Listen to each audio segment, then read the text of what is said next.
I'm proud to rise today to move second reading of Bill 13, the Real Property Governance Act. If passed, this legislation will ensure that the sale of public buildings and lands is managed consistently and transparently to the benefit of all Albertans.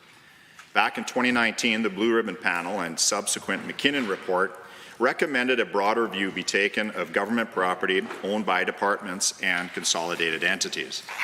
From that report, recommendation 16 stated the Government of Alberta should redefine its inventory of land assets to include the broader public sector and create a definitive policy to clearly define surplus assets and a process for disposal of surplus assets.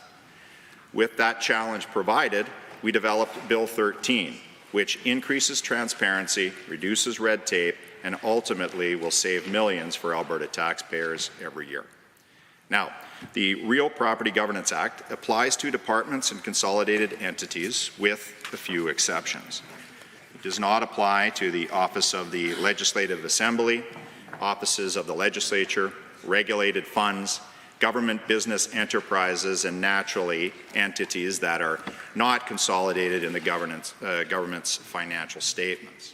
There are two primary elements that make up Bill 13. First, implement a centralized property inventory whereby departments and consolidated entities provide their property information to the GOA with administration through the Department of Infrastructure.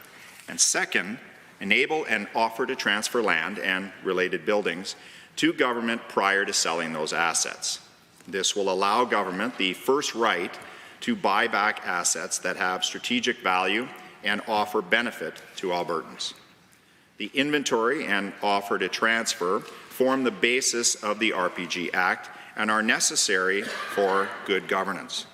You see, Madam Speaker, governments across Canada spend billions to purchase land, build public infrastructure, and then transfer away direct ownership of those assets to an agency, board, or commission, an ABC. And they do that for a nominal fee, usually $1.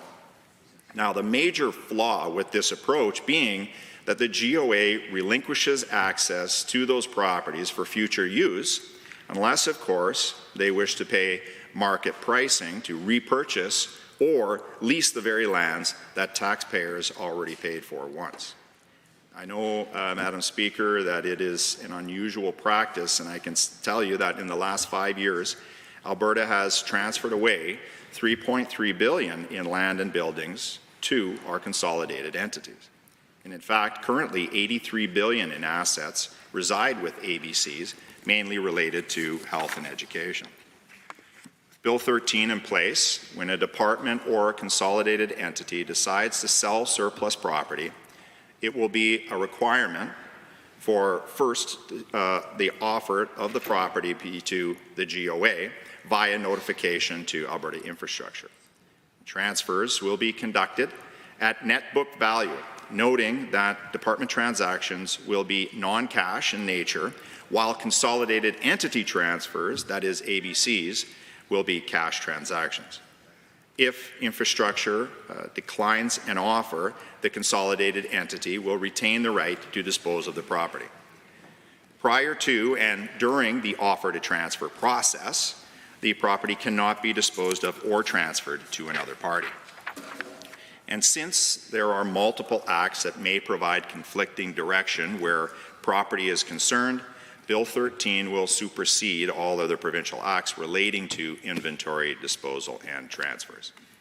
There are exceptions to the offer to transfer, Madam Speaker, and those include Crown lands without title, grazing leases, donated lands with caveats, single-family accommodation under the Alberta Housing Act, contaminated land, and other property identified as government priority.